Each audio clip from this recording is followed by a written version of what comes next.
Sim Racing Dan here with ISRA League's Grand Touring Championship Season 3 Race 6 at Barber Motorsports Park. We got an unexpected standing start, and I revved it pretty low so as not to spin it off the line, since I've never tried that before in this car. Ahead of me you've got Matthew Shoemaker and Colin McQueen going in side by side to turn 2. And there's contact as Colin swings out wide and Matthew comes in narrow. Looks like some damage to the front of Matthew's car, and he's right ahead of me. Matthew, if you recall, has that new paint job that you can now see correctly in my inset window. And we get all of the late models coming through turn 3. I made the inset this race all about me. Not because I don't like everyone else, just because it makes things flow a little bit better, I think, in the commentary for this edited version.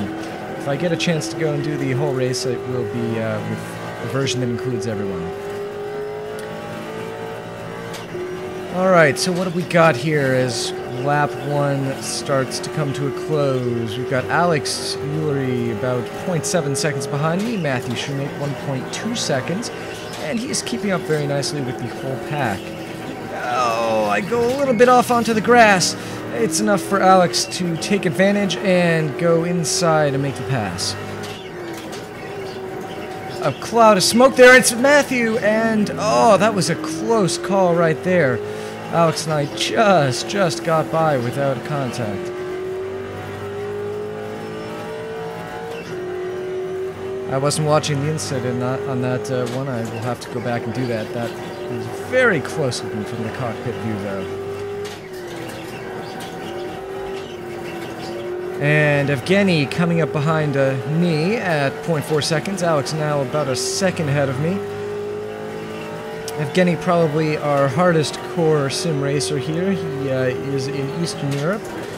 Certainly one of the former Soviet republics. I don't know if he's in Russia proper, but either way, he's racing here at like, I don't know, 3 a.m. or something like that. I think he said the race ends at about 4 or 5 for him.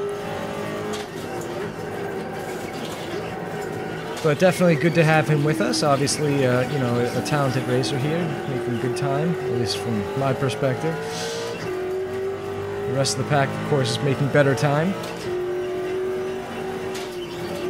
But he's nice and clean and keeping up with me pretty well. Alright, so we're skipping ahead now to lap 11, where we've got Alex coming around a Mustang, and I didn't quite have enough speed to get past him on that turn. That's a tricky turn, a high-speed one where these cars are really not in full control, so I figured it was better not to risk trying for the pass. Alex going very wide into the second-to-last turn. And last turn here, down for the front straight at Barber Motorsports. We've got a Mustang ahead of both of us. Alex is going to make it past. I'm not. Oh wait, I am, because he gives me plenty of room. Thank you very much. That was RC Vigas. Thank you, RC.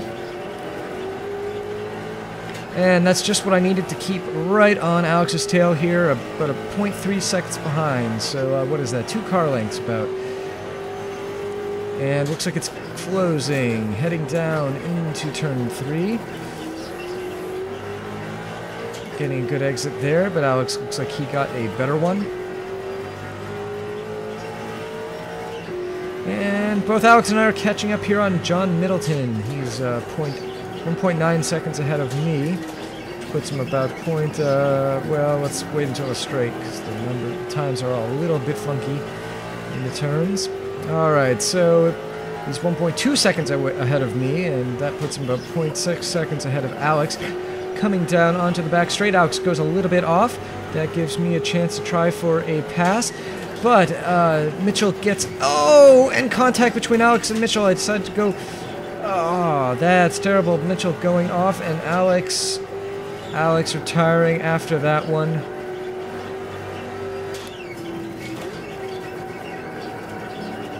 Almost had the pass off on Alex. Didn't quite make it, I guess. At this point, it has happened. Alright, so let's see where we are now in terms of John Middleton. Setting my sights ahead now. 3 seconds behind him, so I definitely lost some time there. No big surprise there. Got to dodge that incident, but let's see if I can pick up some seconds here as the laps go by. Evgeny at this point, 5 seconds behind me, so I've got a pretty good buffer. I just, can't screw up too badly. A spin would do it. A spin would give Evgeny the pass.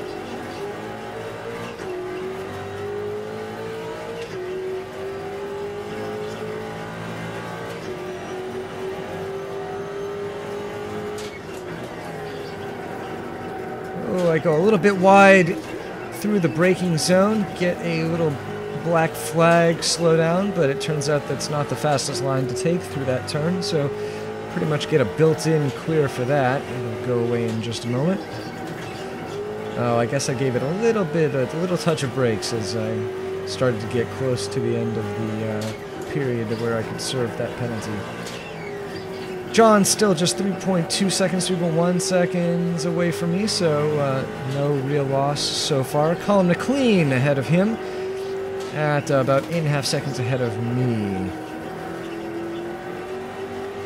I'm trying to figure out if Colin has done his pit stop. He must have done his pit stop now. No, he couldn't have. It's only 13 laps in.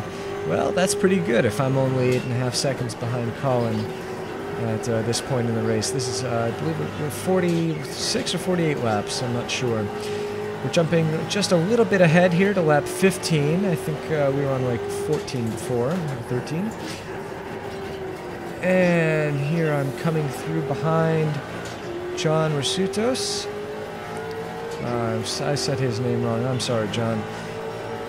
I'm not gonna try to butcher it again live here on the recording. And somehow I am just about 1 second behind John Middleton, so something's gone either well my way or badly his.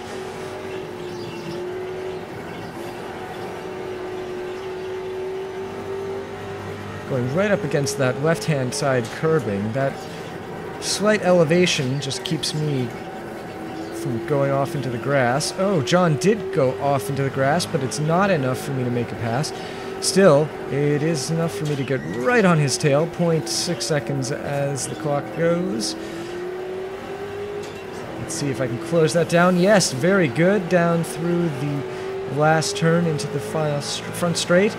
And 0.3 seconds behind. There's that Miata ahead. John makes it. The Miata goes nice and wide. Thank you, Mike. And that's enough for me to make it through here. Still right behind John in the 5th spot. Well, John in the 4th, me in the 5th. And once again here on some slower class traffic. James Mines, I believe he's a class leader. No, he's in 2nd place. Looks like Mike Kelly is ahead of him. Oh, maybe he's in 3rd or 4th. Jim McGinnis is doing quite well in 11th overall. That pass costing me a little bit of time here compared to John's much smoother earlier pass through that turn.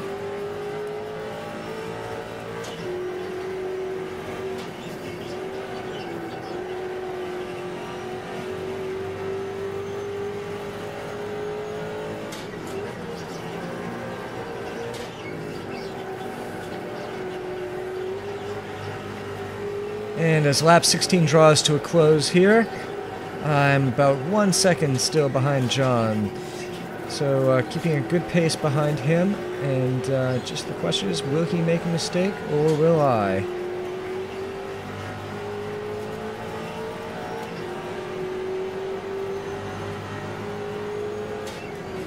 Once again, John gets the sort of free pass there beyond the lap traffic. I get caught a little bit in the turn, but it looks like finally his luck has come to an end here as he's behind a Miata and a Mustang. Surely he must have lost some time there. I certainly am sitting here hoping so, but unfortunately, oh! Contact between Brent and Jim there, the Miata and the Mustang. And it looks like it has set me a little bit behind John once again as he gets by some more traffic. Jerry Morsdorf in his very nicely painted car that you couldn't quite see. Oh, you could probably see it in the inset there. Morsdorf, sorry, not Morsdorf.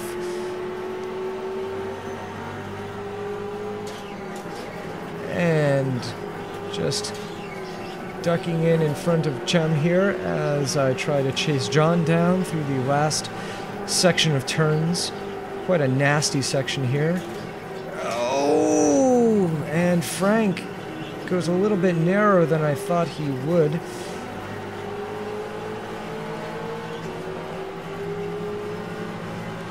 He looked to be setting up for a nice wide entrance to that turn, and he brought it right in. Fortunately, no contact there.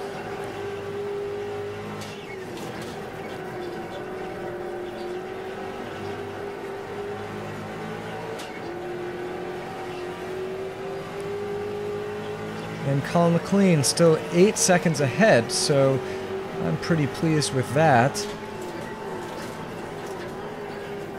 Finally, you know, here in race 6, I seem to be getting my pace close to where it should be. Earlier in the season, I was definitely much slower and less competitive than I am now.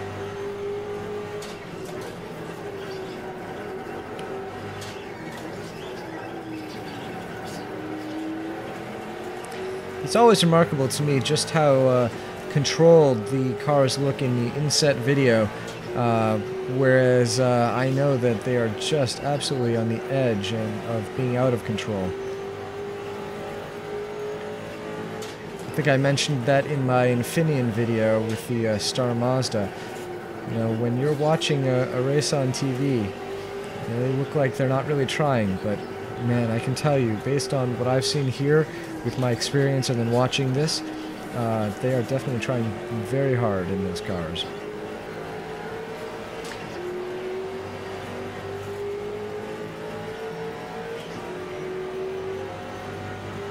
Two seconds now behind John Middleton, so although I've just set my fastest lap of the race, it looks like a 31 point something.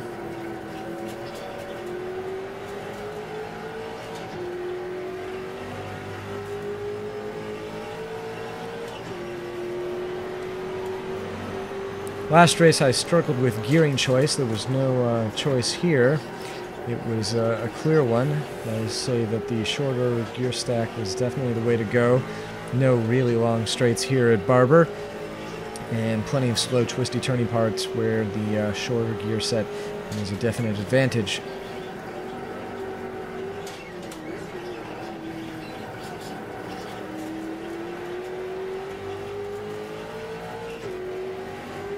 Lap 19 here, as I'm still trying very hard to get back up to John. Evgeny has dropped back to 18 seconds behind me, so once again have that great buffer behind me, but quite a challenge ahead of me. Russell going off, but returning to the track without any trouble.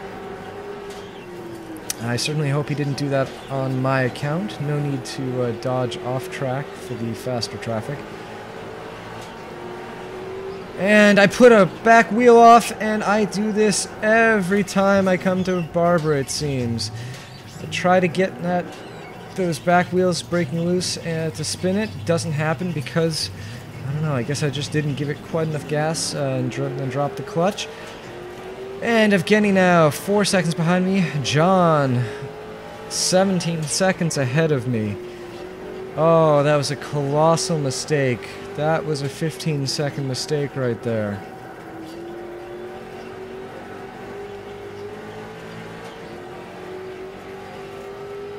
I will definitely be feeling that one in the morning.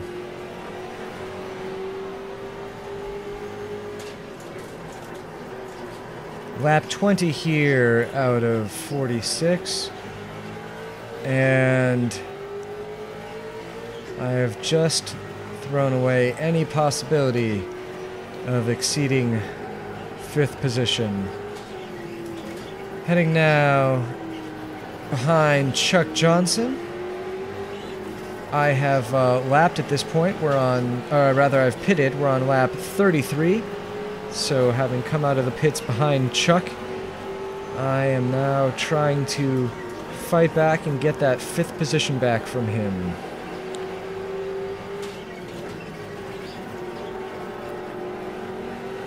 I've definitely got the speed, but do I have the opportunity? That's the trouble with this track. Barber is an awesome track, very nice and technical, but very, very challenging to pass at.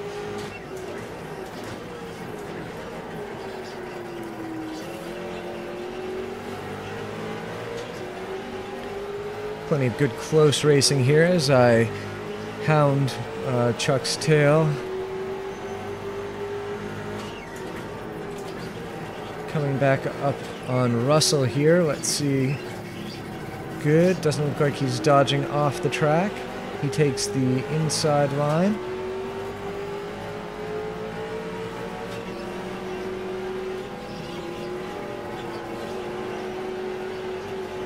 Whew, that was close to being off. I think I got one wheel just a touch in the grass, but it was alright.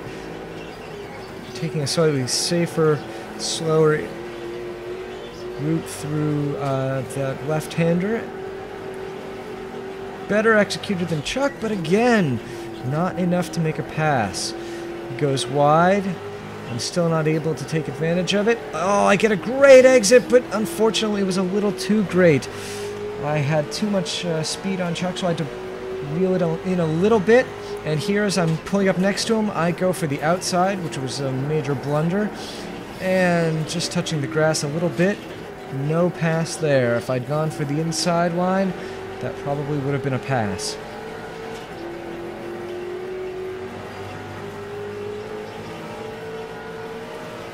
And so we reset the stage now as I'm 0.6 seconds behind. And I'm looking for another opportunity for the pass.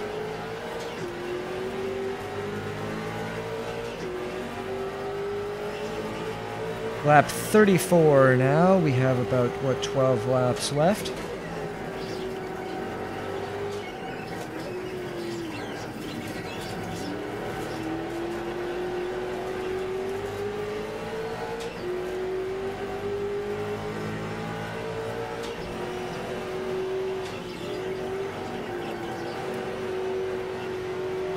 Again, I'm gaining on Chuck down the straight, but it's definitely not enough for a pass here.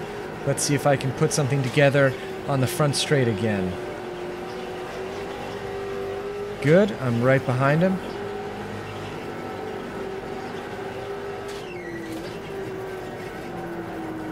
Jerry, though, in the Miata is going to throw a little bit of confusion into the mix. Maybe he's good for me, but it doesn't look like it's going to help me. Chuck does very well to get through that turn sequence right behind Jerry in his Miata without losing too much time there.